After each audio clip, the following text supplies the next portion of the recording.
Bueno, compas, acá estamos en una nueva charla en el local nuestro de Nuevo Encuentro Palermo y Colina.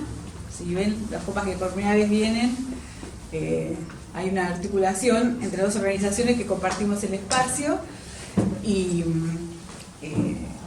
pero tenemos actividades de conjunto y actividades donde cada órgano las realiza, ¿no? Y a su vez articulamos con algunos vecinos que también usan este espacio porque esta casa es para el barrio, ¿no? Hemos tenido acá reuniones de la Asamblea de Palermo Resiste y de todos los grupos que tienen necesidad de juntarse y no tienen un espacio, como nos pasó a nosotros que nos han tenido que prestar lugares. Esta charla se enmarca en un ciclo de charlas que tenemos mensualmente, donde tratamos de plantear problemáticas en torno a lo que es patrimonio, ambiente y problemáticas transversales. Y esta es una problemática transversal. La anterior también fue una problemática transversal, los derechos humanos en relación con Malvinas, pero también trabajamos dos charlas en relación con patrimonio. Y bueno, y la problemática de alquileres fue una problemática que surgió en el marco de una reunión política que también se hace los viernes, y sentimos la necesidad de llamarte, y en esto va un gran agradecimiento por tu presencia, la presencia de las compañeras y los compañeros, porque es una temática que es muy álgida en toda la capital. Bueno, acá tenemos a la compañera comunera, a Inés Fornacero de la Comuna 3, que también es en nuestro espacio, que también queremos después que aportes a este debate, pero bueno, es una temática transversal y acá en Palermo también se da muy fuertemente, ¿no? Que las juventudes terminan yéndose lejos porque no pueden alquilar, y este barrio, quienes recorremos el barrio, vemos que la gente anda con valijas y termina siendo más un hotel que un barrio residencial, ¿no? Y bueno, esto en el marco de un gobierno que nos está aniquilando por todos lados, ¿no? Porque si la problemática estaba antes, y ahora, bueno, todo está acentuado porque, bueno, acá hay un interés del gobierno de aniquilarnos, ¿no? Es un gobierno que es la miseria planificada. Entonces, bueno, en ese sentido, este es el contexto de la charla. De nuevo te agradezco a Pipi por estar acá, y bueno, los compañeros de las distintas agrupaciones. Tenemos acá de la Mesa de Trabajo y Consenso del Parque Maldonado, está de Memoria Palermo, siempre presente, Memoria Palermo, la organización del barrio que realiza las baldosas, y bueno, los compañeros y compañeras de Inquilinos Agrupados, y acá la barra brava de la 14. Bueno, gracias por la invitación, por el interés.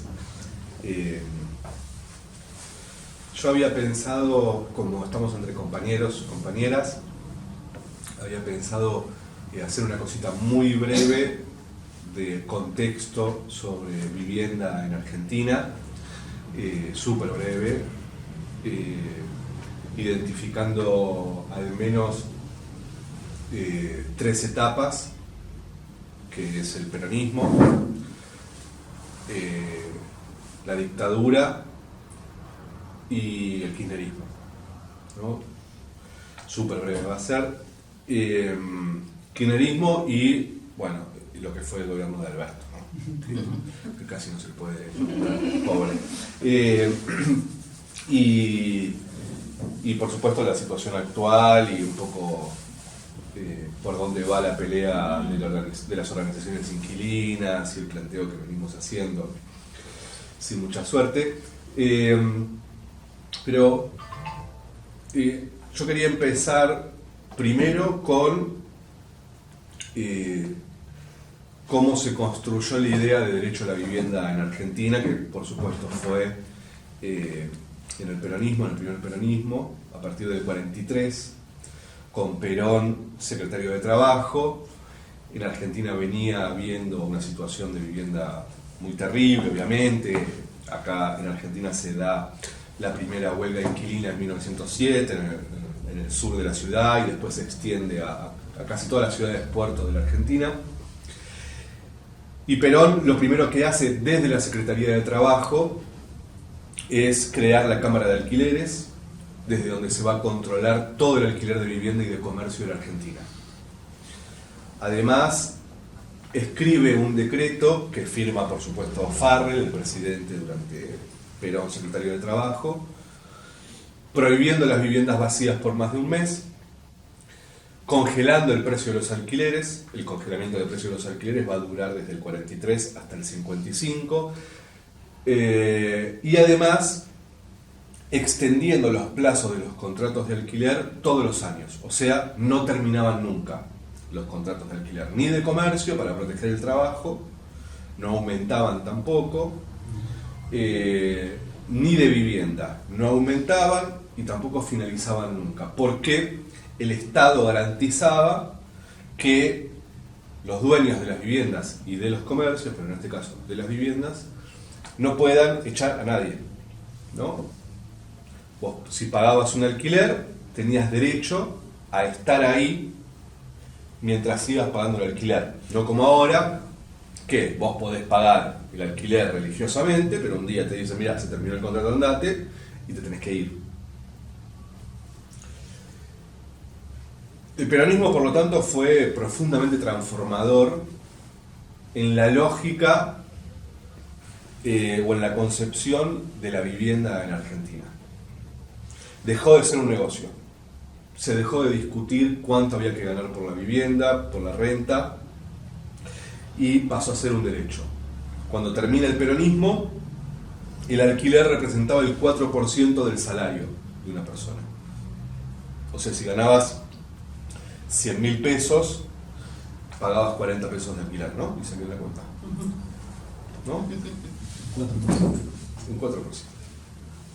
Eso representaba el alquiler porque estaba congelado, obviamente. Y después toma otras medidas, por ejemplo la ley de propiedad horizontal, que lo que hace es que un dueño de todo un edificio completo pueda subdividir todos esos departamentos y venderlos individualmente, por unidad. Porque obviamente los dueños querían vender de manera urgente todo, porque ya no era un negocio la renta por alquiler. Y cuando van a vender los departamentos a precios regalados, obviamente en ese momento estaban en pesos las viviendas en Argentina, Perón saca el crédito hipotecario a través del banco hipotecario, que en ese momento era estatal obviamente, por el 100% del valor de la vivienda, o sea, sin ahorro previo. Vos sacabas un crédito y con ese crédito podías pagar el 100% de la vivienda. Perón ingresa al poder con 65% de inquilinos y se va del poder con 65% de propietarios. O sea, da vuelta la estructura de la tenencia en la vivienda en Argentina. La da vuelta por completo. Con lo que significa eso en términos de desarrollo social, ¿no? De la economía de la sociedad. Ya tenías un porcentaje muy bajo de sectores que el salario lo tienen que destinar al alquiler y por lo tanto lo pueden destinar al consumo, desarrollar la industria, etc. Esto empieza obviamente a desarticularse a partir del golpe del 55.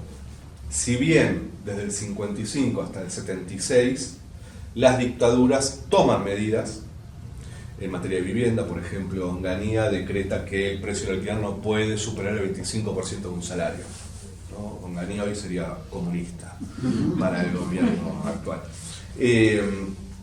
Pero de todas formas van obviamente desarticulando, ni hablar la Constitución del 49 que planteaba la función social de la vivienda, o sea, si una vivienda no estaba ocupada por alguien, bueno, el general Perón llevó adelante las medidas correspondientes. Se va desarticulando la Cámara de Alquileres, por supuesto se termina la Constitución del 49, se va desarticulando el control de precios de los alquileres de comercio, se puede desalojar en comercio, y en vivienda más o menos se sigue manteniendo algún tipo de regulación, por ejemplo, que los contratos de vivienda no terminaban, se extienden año tras año los plazos de los contratos de alquiler, y además, Onganía, 25% de un salario lo que se puede cobrar de alquiler. hasta que llega la dictadura militar de Videla y Martínez de Hoz, y ahí sí la reforma también en materia de vivienda es contundente. Se termina cualquier control de precios de los alquileres, las publicidades de la dictadura, las publicidades gráficas de la dictadura decían textualmente que ahora las familias inquilinas iban a tener la libertad de elegir dónde vivir, porque el Estado iba a quitar el control sobre el mercado de la vivienda. Las constructoras dejan de pagar impuestos, los contratos son contratos privados entre partes, en donde el Estado no se mete de ninguna forma, y además, y la medida fundamental para terminar con el derecho a la vivienda en Argentina, se dolarizan todas las viviendas. A partir del 77 ya son muy pocas las viviendas que cotizan en pesos. Todas cotizan en dólares. Medida que hasta hoy sigue vigente, ¿no? Hoy en Argentina pocas cosas se compran con billete dólar, y esas pocas cosas, una es la vivienda, y cuando Cristina habla de una economía bimonetaria, uno de los pilares de la economía bimonetaria es la vivienda dolarizada, o el suelo dolarizado, ¿no? Cualquier familia que más o menos tiene un buen pasar sostenido en el tiempo, en lo primero que piensa es en ahorrar en dólares para comprarse una casa. Es básico. No importa si el país está profundamente endeudado en dólares y si tiene problemas de microeconomía porque le faltan dólares, entonces hay devaluaciones, inflaciones, no importa el contexto, siempre el Estado te va a dar los dólares para comprar casas, a pesar de tener un Estado sin dólares. Sin embargo, para comprar casas sí te da una valija de dólares para que el mercado inmobiliario no se enoje, ¿no? Y creo que acá hay una cosa importante para reflexionar acerca de que cualquier intento de un gobierno popular para garantizar el derecho a la vivienda de la clase trabajadora, sí o sí tiene que discutir esto. ¿Cómo volvemos a especificar las viviendas en Argentina? Eso sería dictadura, algo muy parecido al decreto 70-2023 de Milei, que rige desde diciembre. Casi que es copiado a la perfección en materia de alquiler de vivienda, me refiero, las medidas que llevó adelante Martínez de Hoz y Videla. Hoy es legal hacer un contrato de alquiler de vivienda por un mes. Lo mismo sucedía en la dictadura. Hoy te pueden pedir 6 meses de adelanto de alquiler, exactamente igual que la dictadura. Lo que rompe esa lógica es el alfonsinismo en el 85, con una ley de alquileres que estuvo vigente hasta que se aprobó la ley que planteamos las organizaciones inquilinas en el 2020, que era una ley que lo que hizo fue institucionalizar lo que la dictadura había hecho. Si la dictadura permitió que cada propietario fije el precio que se le antojaba de alquiler, el alfonsinismo lo que hizo fue un marco regulatorio en donde el propietario puede fijar el precio que se le antoja, ¿no?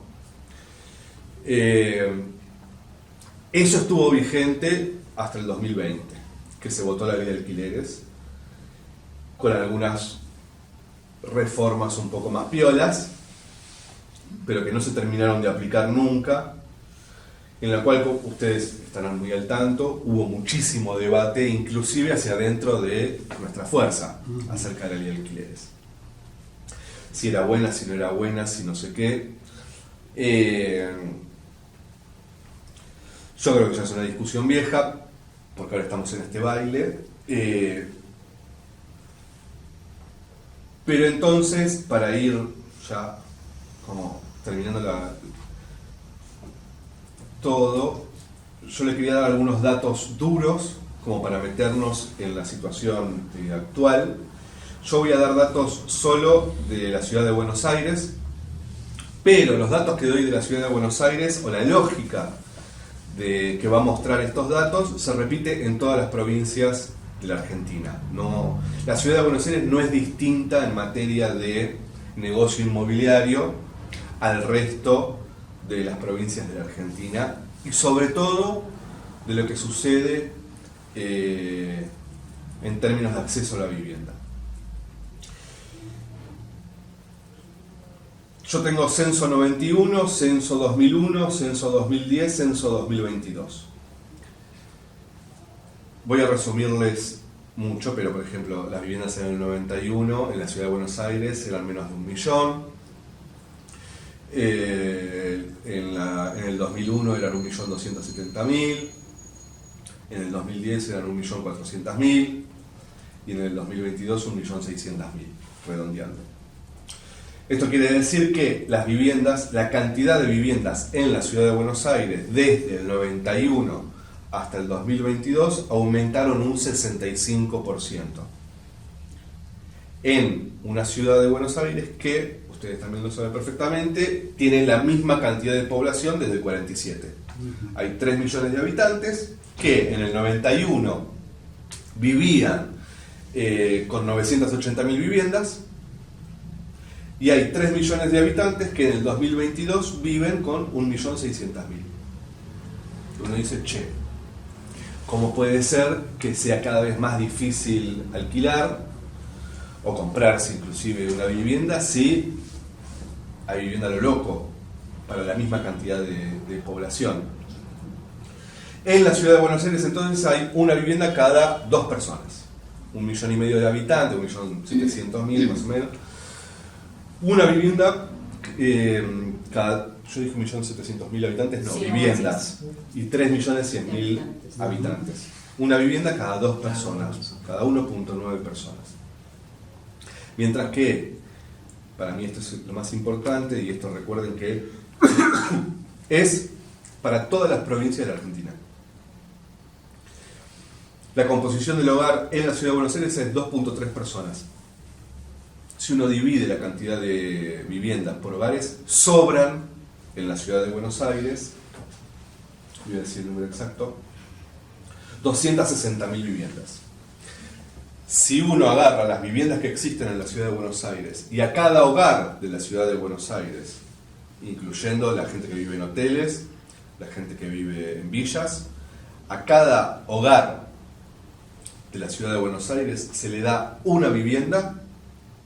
No sé, viviendas vacías, el edificio de frente está vacío, ponemos en el edificio de enfrente, en cada departamento, un hogar. Sobran en la ciudad de Buenos Aires 260.000 viviendas. Sobrarían, no sabríamos qué hacer con 260.000 viviendas, porque ya no habría más gente que meter en las viviendas porque sobran. Eso sucede en todo el país. En algunos lugares más, como la ciudad de Buenos Aires, como Rosario, como La Plata, como todo el partido de la costa, por el turismo, etcétera, que se construye a morir y hay más viviendas que personas. ¿Sí? Pero básicamente lo que sucede en Argentina, sobre todo a partir del 2010, que es el crecimiento económico de Néstor y Cristina, es que se producen viviendas privadas, el mercado privado produce viviendas a un ritmo mucho más acelerado que el crecimiento de la población. ¿Sí? O sea, Argentina es un productor de viviendas muy pero muy fuerte, y sin embargo hoy tenemos menos propietarios que cuando se va Perón en el 55 del gobierno. Hoy en la Argentina hay alrededor de 45% de propietarios. Perón se va con 65 en el 55. ¿Sí? Y en los últimos 20 años se duplicó la cantidad de inquilinos. Si pudiésemos hacer un gráfico, la cosa sería más o menos así. Cantidad de viviendas aumentando de manera récord, cantidad de propietarios bajando, cantidad de inquilinos subiendo. Es como si hubiese un montón de producción de tomates y la gente no pudiese comprar tomates. Uno diría, che, la oferta y demanda evidentemente algún problema tiene, porque si cada vez hay más tomates pero nadie puede comprarlo, alguna ecuación no cierra. Y como yo decía al principio, como estamos entre compañeros y estamos en un momento muy difícil, en donde quizás sea como el más propicio para discutir todo, yo creo que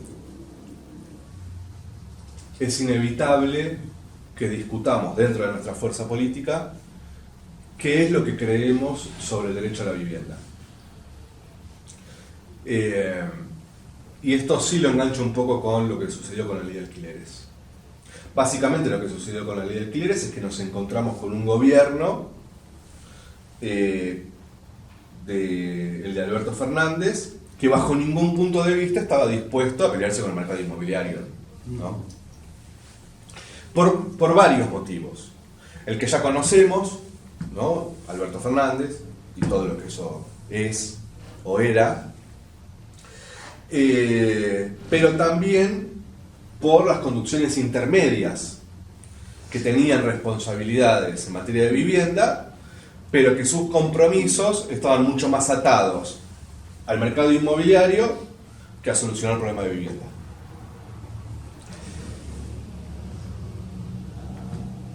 Y entonces la política de vivienda de nuestro espacio se redujo al sorteo.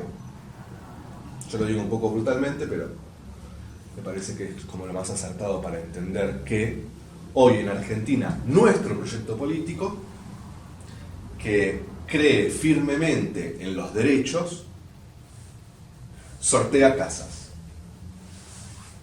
Hace un sorteo. Antes lo hacían por la lotería cuando estaba el gobierno nacional, hoy ya no lo hacen por la lotería, hoy simulan un sorteo que finalmente no es ningún sorteo, se los da a sectores afines en términos políticos, cosa que no me parece del todo mal, pero la política de vivienda es básicamente no regular absolutamente nada del poder económico del mercado inmobiliario. Vivienda dolarizada, suelo dolarizado, dónde se construye, quién construye, cuánta renta se puede tener por la construcción, o sea, cuánto se puede cobrar de alquiler, a cuánto se puede vender, ¿no? Uno compra suelo, construye un edificio, ¿se puede vender a lo que se le antoja al mercado inmobiliario?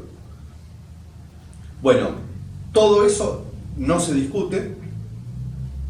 ¿Por qué? Porque el Estado lo que va a hacer es darte una casa para que seas propietario. ¿Cuándo? Y quizás no te toque nunca en tu vida. Básicamente porque cada vez hay más inquilinos y no va a suceder que un gobierno construya 4 millones de viviendas en un año. No, eso no va a suceder. No solo eso, tendría que construir 4 millones de viviendas en un año para garantizar que todos tengan su vivienda y además construir todos los años en función del aumento de la población. Bueno, eso no va a suceder nunca. No solo eso, sino que además las casas del Procrear luego se alquilan. Quien se gana una casa en el Procrear, por lo general, no quiere vivir en un barrio Procrear. Quiere vivir como el resto. Y entonces ponen a alquilar la casa de Procrear y se va a vivir a otro lugar. ¿A quiénes vienen a ver los inquilinos del Procrear? A nosotros. Porque les alquilan, obviamente, en las condiciones que alquila el mercado. No es que te hacen un contrato con derechos humanos, te hacen un contrato igual que cualquier otro lugar. Entonces los inquilinos vienen a ver a nosotros, che, alquilo en el Procrear. Bueno, imagínense, un bajón. Por lo tanto, yo creo que hay ahí una dimensión para discutir acerca de qué vamos a plantear nosotros como fuerza política una vez que se dé vuelta la TABA, que es un problema cada vez más grave. ¿Por qué digo esto? Porque en momentos de desarrollo económico fuerte, del salario, del consumo, de puestos de trabajo registrados, como fue Néstor y Cristina, se concentra la vivienda y aumenta la cantidad de inquilinos. Eso sucedió 2003-2015. Néstor asume y Cristina se va con menos propietarios y con más inquilinos, a pesar de crecimiento económico, construcción de Procrear. Sin embargo, ese crecimiento económico es captado por el mercado inmobiliario para concentrar las viviendas. Lo mismo sucede con el macrismo, con Alberto, y va a suceder con Milei, que en épocas de situación compleja de la economía, de empobrecimiento, salario más bajo en dólares, etc., sucede exactamente lo mismo. Se concentra la vivienda, aumenta la cantidad de inquilinos, baja la cantidad de propietarios. Por otros motivos, porque el propietario jubilado que vive en su casa, le liquidan la jubilación, le aumentan los medicamentos, tiene que vender el departamento porque ya no puede pagar las expensas, se va a alquilar, puede sobrevivir, que fue lo que pasó post-2001, ¿no? Por otros motivos, pero con crecimiento económico y sin control del precio del suelo, de la vivienda y de los alquileres, se concentra la vivienda. O sea, mejorar salarios no garantiza poder comprar vivienda, ¿no? Porque la vivienda está dolarizada. Entonces, cuando Cristina sacaba el crédito para comprar un lote, un pedazo de tierra, o cuando sacaba un crédito para refacción de vivienda, automáticamente, el día que se presentaba la línea de crédito, aumentaban los precios de los lotes y de los materiales, ¿no? Cuando saque el crédito UBA de Macri, más allá de la estafa del crédito UBA incomparable con el Procrear, ¿no? Pero más allá de esto, de qué dice cada crédito, cuando sale el crédito UBA de Macri, aumenta el valor de las viviendas. Es básico. Es básico. Y cuando se vota una ley de alquileres, como las que peleábamos las organizaciones inquilinas, el mercado te saca de la oferta las viviendas. Golpe de mercado, ¿no? Básico también, ¿no? Como pasó en la primera época de Néstor, cuando Néstor empezó a regular los precios, y entonces las estaciones de servicio no te daban nafta, las carnicerías no te vendían carne, etc. Y Néstor salió con todo, y se le armó un quilombo enorme a las estaciones de servicio, a Coto, etc., hasta que tuvieron que aflojar y vender, ¿no? Cuando Coto escondía la yerba en los depósitos, Néstor amenazaba con aplicar la ley de abastecimiento. Cuando el mercado inmobiliario quita las viviendas del mercado, es la oferta y la demanda. Bueno, es un tema complejo, ahí no se puede meter uno porque la propiedad privada, y yo qué sé, ¿no? Y creo que, por lo menos desde nuestra organización, lo que queremos es abrir ese debate, no cerrarlo. Queremos abrir el debate sobre la vivienda dolarizada, sobre el rol del Estado y sobre todas las cosas, sobre qué vamos a hacer como fuerza política con la vivienda, ¿no? Si realmente podemos construir, obviamente,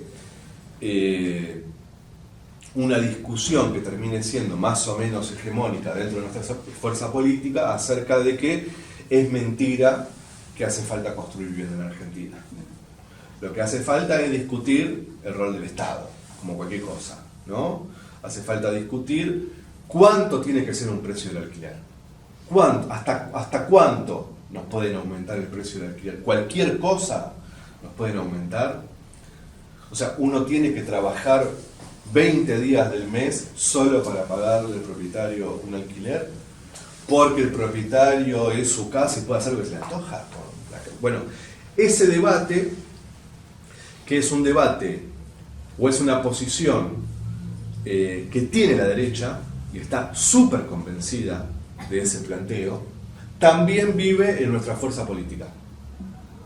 El Fondo Monetario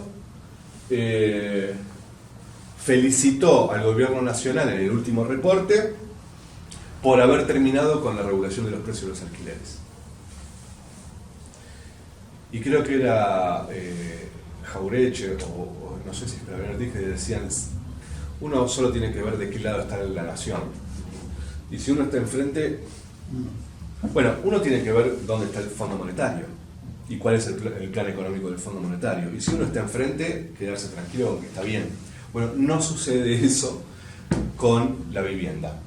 Cuando nosotros damos esta discusión hacia adentro de nuestro sector, sí, algunos creen lo mismo que el Fondo Monetario, que el Estado no tiene que regular el precio del alquiler.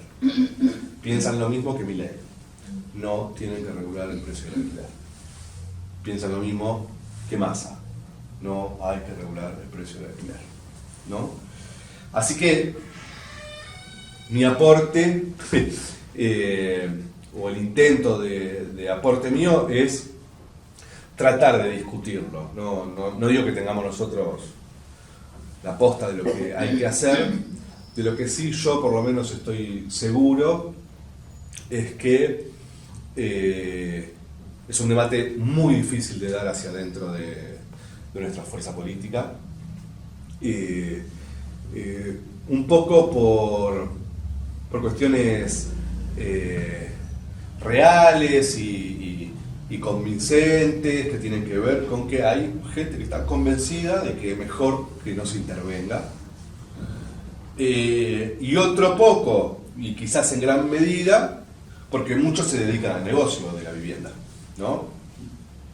Ahí quizás con esos no hace falta ni hablar, porque ¿de qué lo vas a convencer? De que pierdan plata. Es imposible convencer a alguien de que no le puede ir tan bien con su negocio a costa de la necesidad de vivienda de otro. A ese es el Estado regulándolo y que se joda o no. A otros sí le podemos dar una discusión. Y yo creo que, y por eso contaba lo del peronismo, las medidas de Perón, porque creo que lo que se recuerda de Perón, y no creo que sea casual, es que Perón dio créditos y construyó viviendas.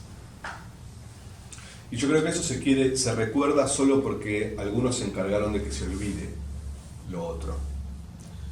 Y es que antes de poder construir y antes de poder dar crédito, tuvo que terminar con el negocio de la vivienda. Porque si no, el crédito no hubiese funcionado, cualquiera hubiese puesto el precio que se le antojaba a las viviendas, entonces el crédito no hubiese alcanzado para nada. Y cuando salió la ley de alquileres en el 2020, cuando se votó la ley de alquileres, no sé si en el 2020 o la primera vez que se votó, que fue en el 2016 en el Senado, el diario de La Nación hizo un editorial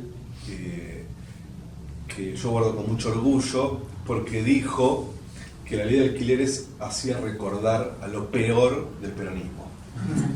Y lo peor del peronismo a mí me encanta, ¿no? Es como, bueno, no me gusta lo mejor del peronismo, que vieron cómo termina.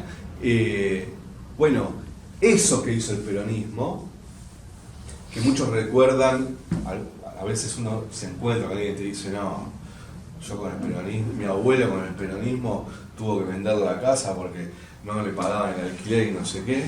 Bueno, ahí hay algo, una memoria que quedó de ese lado, y lo que no se recuerda es que finalmente lo que Perón hizo fue revolucionario en varios aspectos, pero uno de esos aspectos fue qué modelo de vivienda quería el peronismo, que era obviamente un modelo en donde no fuese un negocio, sino que fuese un derecho de toda la clase trabajadora, ¿no?